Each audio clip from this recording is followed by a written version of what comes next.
কি খাচ্ছ তোমরা? চিপস খাচ্ছ? আর ভাই কি খাচ্ছে? তুমি কি খাচ্ছ? কি খাচ্ছ বলুন? দিদি ভাই দিচ্ছে, দিদি ভাই ভাইকে দিচ্ছে আর ভাই খাচ্ছে। এখন আর ঝাল লাগছে না না রে? ঝালের জন্য কেমন করছে, পুরো কপালে ঘাম জমে গেছে এই ঠান্ডায়, তাও সে চিপস খেয়েই যাচ্ছে। তোমারও ঝাল লাগছে না? হ্যাঁ, ঝাল লাগছে না? আর তোমার ঝাল কি লাগছে? না।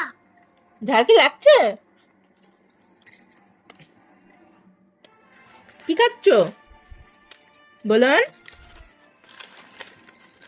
এই যে দুজনে সন্ধ্যাবেলা পড়তে বসেছে, ব্যাগটা পেছনে ফেলে রেখে দুজনে এখন চিপস খাওয়াই ব্যস্ত। এই চিপস খেয়ে কারোই ঝাল লাগে না। ওই যে,